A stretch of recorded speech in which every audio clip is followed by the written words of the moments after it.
February 8, 2026. This is a date that historians will likely circle in red ink when they write the history of the 21st century. If you were watching the mainstream news last night, you probably saw the standard headlines about a political shakeup in Tokyo. You saw colorful charts showing seat numbers in the Diet. You saw talking heads discussing tax rates and economic reform. But if you looked at the faces of the diplomats in Beijing or the strategic planners in the Pentagon, you saw something else entirely. You saw shock. And in the halls of Zongnanhai, you likely saw terror. For 30 years, the conventional wisdom in geopolitical circles has been that Japan is a sleeping giant that refuses to wake up. We were told that the Japanese public was too committed to post-war pacifism to ever embrace hard power. We were told that the political system was too gridlocked, too bureaucratic, and too timid to ever change Article 9 of the Constitution. We were told that Japan would always be a shield, relying on the United States to be the sword. Yesterday, the Japanese voters took that conventional wisdom and burned it to the ground. The ruling Liberal Democratic Party, LDP, didn't just win an election. They executed the most ruthless and consequential political pivot in modern Asian history. They severed ties with their longtime pacifist partner, Komeito, ending a marriage of convenience that had lasted nearly 3 decades.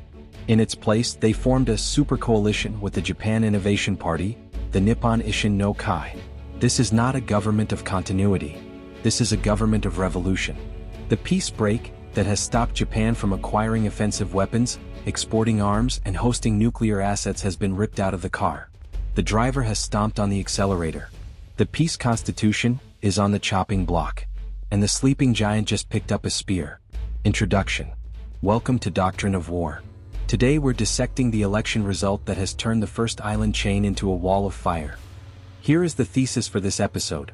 China's entire grand strategy for the domination of Asia relied on one singular assumption: that Japan would remain slow, scared, and shackled by its own laws. Beijing bet everything on the idea that they could isolate Taiwan because Japan would be too legally paralyzed to intervene. As of this morning, that strategy is obsolete. We are looking at a Japan that has decided the era of apologizing for the past is over, and the era of securing the future has begun.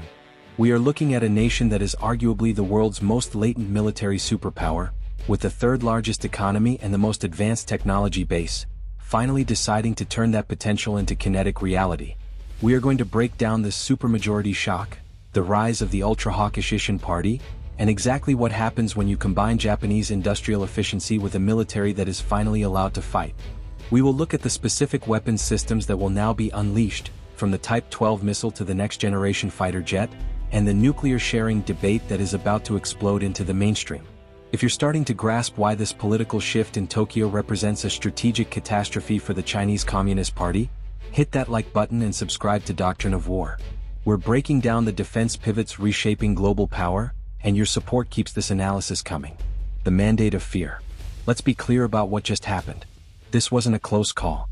This wasn't a hung parliament requiring weeks of negotiation. This was a landslide.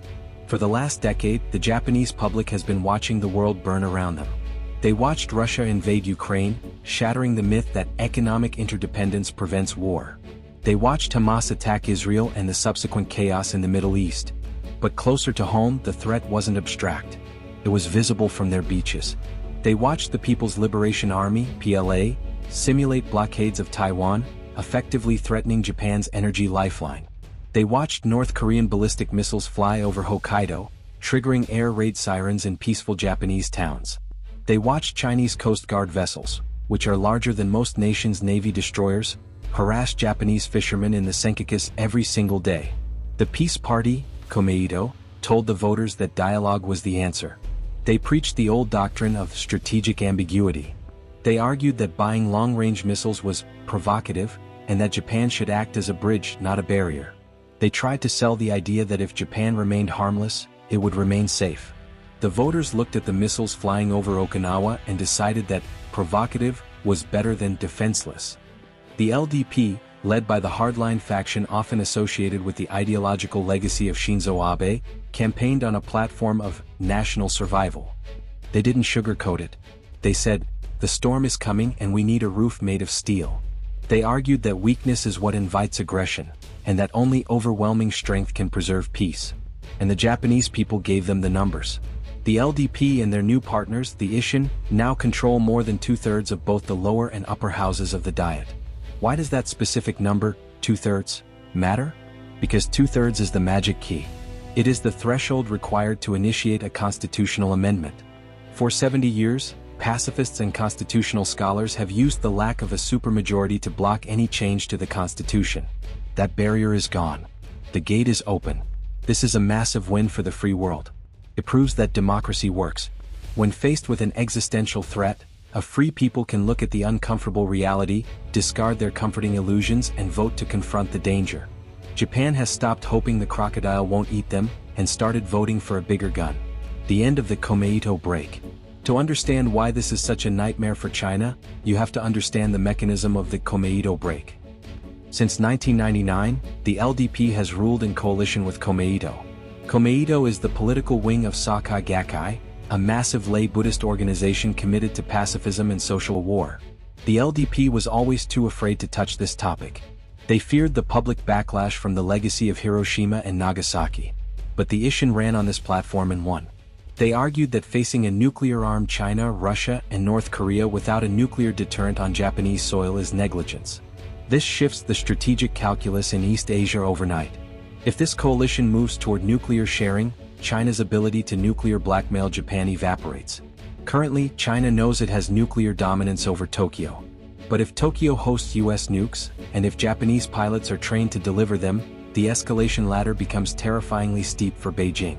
This is what the new coalition brings to the table. They are willing to ask the hard questions. They are willing to put offensive deterrence on the menu. The LDP used to have to ask a pacifist for permission to buy bullets. Now they are partnered with a party that wants to buy bombers. The cage of 1947. Positive versus negative lists. To understand the magnitude of this shift, we have to look at the cage Japan has been living in. Article 9 of the Constitution. Written by American occupiers in 1947, Article 9 is unique in the world. It officially renounces war and states that land, sea, and air forces, as well as other war potential, will never be maintained. Technically, legally, the Japanese Self-Defense Force (JSDF) is not a military. It is a police force with tanks and F-35s. This might sound like semantics, but it has real-world consequences on the battlefield. It creates a positive list legal system. In most militaries, like the US, UK, or Australia, a soldier operates under a negative list. This means they can do anything that is not explicitly forbidden by international law or their rules of engagement. They have autonomy. In Japan, the JSDF operates under a positive list. A soldier can only do what is explicitly allowed by Japanese civil law.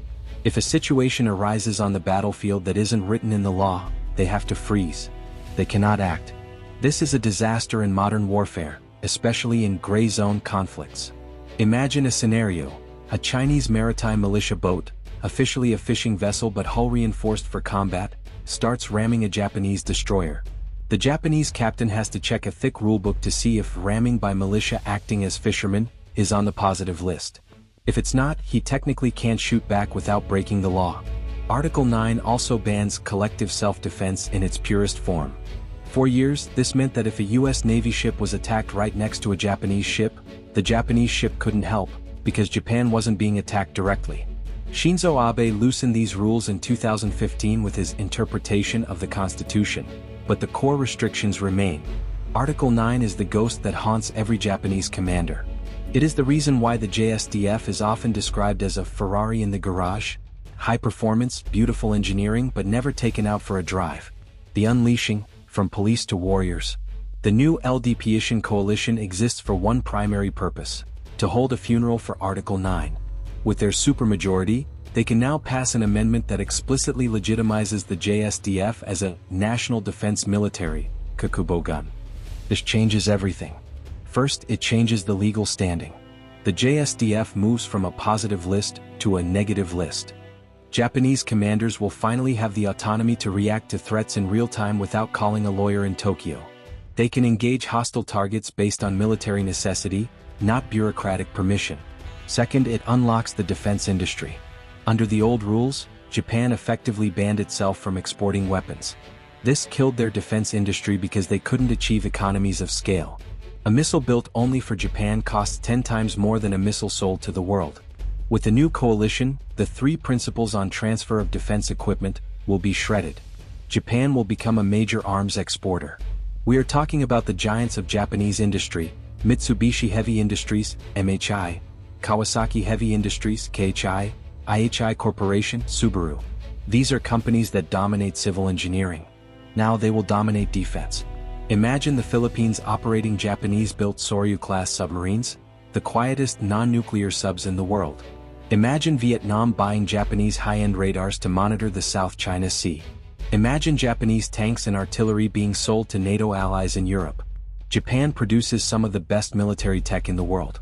The Mitsubishi Type 12 surface-to-ship missile is a world leader in guidance and range. The Kawasaki P-1 maritime patrol aircraft is arguably better than the American P-8 Poseidon. Unleashing this industry turns Japan into the arsenal of democracy for Asia. Third, and most critically for the US, it allows full integration. A normal Japan can patrol the South China Sea alongside the US Navy. They can legally defend Taiwan not just if Japan is attacked, but if the peace of the region is threatened. This turns the US-Japan alliance from a hub and spoke, where the US protects Japan and Japan holds the coat, into a genuine partnership of equals. It doubles the number of Tier 1 combatants facing China. The geography of choke points. Let's look at the map, because geography is destiny, and Japan's geography is China's prison. The Japanese archipelago stretches like a crescent moon from the icy waters of Hokkaido in the north all the way down to Yonaguni Island in the south. Yonaguni is only 110 kilometers from Taiwan. You can see the mountains of Taiwan from Japan on a clear day. This is the first island chain. For the Chinese Navy plan to reach the open Pacific, to threaten Hawaii, Guam, or the US mainland, they have to pass through the straits between these Japanese islands. The Miyako Strait, the Osumi Strait, the Tokara Strait. Under a pacifist Japan, these straits were highways. Japan watched, monitored, and took photos but didn't threaten. Under the new Ishin coalition, these straits become kill zones. Japan is already deploying the upgraded Type 12 surface-to-ship missile. This weapon is being extended from a range of 200 kilometers to 1,000 kilometers, and eventually 1,500 kilometers with stealth characteristics. Japan is also buying 400 US Tomahawk cruise missiles. They are developing the Hypervelocity Gliding Projectile, HVGP, a hypersonic weapon designed specifically for island defense. With Article 9 gone, Japan can deploy these offensive weapons without hesitation. They can turn the Ryukyu Islands into a wall of fire. If conflict breaks out over Taiwan, the new Japanese doctrine won't be defend the beaches. It will be sink the fleet. Japan can seal the exits. They can bottle the Chinese Navy up inside the East China Sea, where they can be picked off by US submarines and Japanese anti-ship batteries. This is the strategic nightmare for Beijing. China's entire naval expansion, the aircraft carriers, the massive destroyers, is useless if they are trapped in a box. And Japan holds the lid to that box. The samurai returns. This election result is also a psychological turning point. Beijing has spent 10 years utilizing wolf warrior diplomacy. They bullied Japan. They banned Japanese seafood over the Fukushima water release. They flew H-6 bombers around MT Fuji. They sent research vessels into Japanese waters. They bet that intimidation would force Japan into submission. They miscalculated. Intimidation didn't create submission, it created resentment. It fueled the rise of the Ishin party.